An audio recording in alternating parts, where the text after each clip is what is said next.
Hi dears, എല്ലാവരും എപ്പോഴും ചിന്തിക്കുന്ന ഒരു കാര്യമാണ് ഏറ്റവും കുറഞ്ഞ സമയത്തിനുള്ളിൽ എങ്ങനെ മാക്സിമം മാർക്ക് നമുക്ക് സ്കോർ ചെയ്യാൻ വേണ്ടി പറ്റുന്നുള്ളത്. അങ്ങനെയാണെങ്കിൽ ഒരു 3 മിനിറ്റിനുള്ളിൽ നമുക്ക് 25 മാർക്ക് സെറ്റ് ആക്കിയാലോ? കോറിലേഷൻ നമുക്ക് വരുന്ന ഒരു ക്വസ്റ്റൻ ആണ് ടൈപ്സ് ഓഫ് കോറിലേഷൻ എന്ന് പറയുന്നത്. ഈസി അല്ലേ? Positive correlation, negative correlation, zero correlation.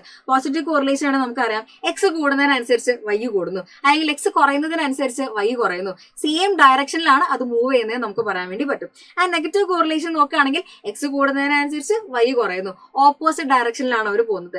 And zero correlation, അതായത് എക്സും വൈയും തമ്മിൽ ഒരു തരത്തിലുള്ള റിലേഷനും ഇല്ല അവിടെ. അങ്ങനെയാണെങ്കിൽ അവിടെ 3 മാർക്കാണ് നമുക്ക് സ്കോർ ചെയ്യാൻ വേണ്ടി പറ്റുന്നത്. നെക്സ്റ്റ് വരുന്നതാണ് നമ്മൾ desirable properties of a good estimator. 4 properties ആണ് നമുക്ക് അവിടെ പഠിക്കാൻ വേണ്ടിയുള്ളത്. Unbiasedness, consistency, efficiency and sufficiency. 4 properties എഴുതി കഴിഞ്ഞാൽ നിങ്ങൾക്ക് 2 മാർക്ക് അവിടെ സ്കോർ ചെയ്യാൻ വേണ്ടി പറ്റും. നെക്സ്റ്റ് വരുന്നതാണ് നമ്മളുടെ properties of A normal curve. 6 properties ആണ് നമ്മളോട് എഴുതാൻ വേണ്ടി ചോദിച്ചിട്ടുള്ളത്. പക്ഷെ നമുക്ക് 11 പ്രോപ്പർട്ടീസ് അറിയാം. ഏതൊക്കെയാണ്? ഈ 11 പ്രോപ്പർട്ടീസിൽ ഏതെങ്കിലും 6 നിങ്ങൾ എഴുതി കഴിഞ്ഞാൽ അവിടെ നമുക്ക് സ്കോർ ചെയ്യാൻ വേണ്ടി പറ്റുന്നത് 3 മാർക്കാണ്. നെക്സ്റ്റ് നമുക്ക് വരുന്ന ക്വസ്റ്റ്യൻ എന്ന് പറയുന്നത് important assumptions of ANOVA. 4 assumptions ആണ് നമുക്ക് അവിടെ ഉള്ളത്. Normality, homogeneity, independence and additivity. 4 assumptions എഴുതി കഴിഞ്ഞാൽ നമുക്ക് കിട്ടും 2 മാർക്കാണ് അവിടെ സ്കോർ ചെയ്യാൻ വേണ്ടി പറ്റുന്നത്. ഇനി എക്സ്പ്ലെയിൻ ദി ബിസിനസ് സൈക്കിൾ.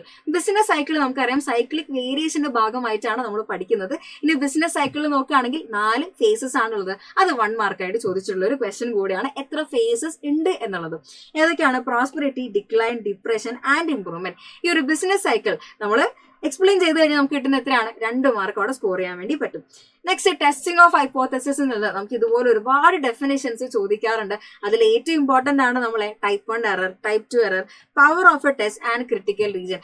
അവിടെ നമുക്ക് 4 മാർക്കാണ് സ്കോർ ചെയ്യാൻ വേണ്ടി പറ്റുന്നത്. ഒരു വർഷം ഇതിന് പകരം ടെസ്റ്റ് സ്റ്റാറ്റിസ്റ്റിക് എന്താണ് എന്നും ചോദിച്ചിട്ടുണ്ട്. ആൻഡ് ഇനി നമുക്ക് സ്റ്റാറ്റിസ്റ്റിക്കൽ ക്വാളിറ്റി കൺട്രോളിലേക്ക് വരികയാണെങ്കിൽ യൂസേഴ്സ് എഴുതാനാണ് ചോദിച്ചിരിക്കുന്നത്. 7 യൂസേഴ്സ് നമ്മൾ പഠിക്കുന്നുണ്ട്. അതിൽ 2 എഴുതി കഴിഞ്ഞാൽ അവിടെ നമുക്ക് 2 മാർക്കാണ് സ്കോർ ചെയ്യാൻ വേണ്ടി പറ്റുന്നത്. ഇനി ഇവിടെ 1 മാർക്കിൽ കാണാൻ വേണ്ടി പറ്റുന്നത് മീൻ ചാർട്ടിൽ ഏത് കോൺസ്റ്റന്റ് ആണ് നമ്മൾ യൂസ് ചെയ്യുന്നത്? A2 ആണ് എന്ത് നമ്മളവിടെ യൂസ് ചെയ്യുന്നത്. ഇനി റേഞ്ച് ചാർട്ടിൽ ചോദിക്കുകയാണെങ്കിൽ ഏതൊക്കെ കോൺസ്റ്റന്റ്സ് ആണ് നമ്മളവിടെ യൂസ് ചെയ്യുന്നത്? അവിടെ നമ്മൾ D3യും D4ഉം ആണ് യൂസ് ചെയ്യുന്നത്. ഏത്? റേഞ്ചിന്റെ ചാർട്ടിൽ. ആൻഡ് നെക്സ്റ്റ് നമ്മളുടെ properties of A distribution function. Random variables എന്നുള്ള ചാപ്റ്ററിൽ നമ്മൾ പഠിക്കുന്നതാണ്. എന്തൊക്കെയാണ് നമ്മളുടെ ഡിസ്ട്രിബ്യൂഷൻ ഫംഗ്ഷന്റെ പ്രോപ്പർട്ടീസ് എന്നുള്ളത്. ഒരിക്കലും അതെന്താണ്? നെഗറ്റീവ് ആയി പോവില്ല. ഗ്രേറ്റർ ദാൻ ഓർ ഈക്വൽ 0 ആണ്, നോൺ ഡിക്രീസിംഗ് ആണ്, കണ്ടിന്യൂസ് റൈറ്റ് ആണ്. സോ ഈ പ്രോപ്പർട്ടീസ് എഴുതി കഴിഞ്ഞാൽ നമുക്ക് 2 മാർക്കാണ് അവിടെ സ്കോർ ചെയ്യാൻ വേണ്ടി പറ്റുന്നത്. ആൻഡ് ലാസ്റ്റ് നമ്മളെ കമ്പോണൻസ് ഓഫ് ടൈം സീരീസ്. അതും സ്ഥിരമായിട്ട് ചോദിക്കുന്ന ഒരു ക്വസ്റ്റൻ ആണ്. 3 കമ്പോണൻസ് ആണ് നമുക്കുള്ളത്. Secular trend, periodic movement, irregular variation. ഇനി പീരിയോഡിക് മൂവ്മെന്റിൽ തന്നെ നമുക്ക് 2 ടൈപ്സ് ഓഫ് വേരിയേഷൻസ് ഉണ്ട്. Cyclic variation and seasonal variation. ഇത് എഴുതി കഴിഞ്ഞാൽ നമുക്ക് 4 മാർക്കാണ് അവിടെ സ്കോർ ചെയ്യാൻ വേണ്ടി പറ്റുന്നത്. സോ ഒരു 2 എക്സാമ്പിൾ ഒക്കെ എഴുതി ഒന്ന് കുറച്ച് ഡീറ്റെയിൽ ആയി കഴിഞ്ഞാൽ നമുക്ക് ഫുൾ മാർക്ക് തന്നെ അതിന് സ്കോർ ചെയ്യാൻ വേണ്ടി പറ്റും. സോ ഇത്രയും ക്വസ്റ്റൻസ് പഠിച്ചാൽ തന്നെ നമുക്ക് 25 മാർക്കാണ് മക്കളെ സ്കോർ ചെയ്യാൻ വേണ്ടി പറ്റുന്നത്.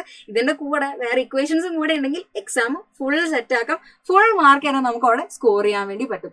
ഇതുപോലുള്ള യൂസ്ഫുൾ വീഡിയോസിനായിട്ട് ഈ ചാനൽ സബ്സ്ക്രൈബ് ചെയ്യാം.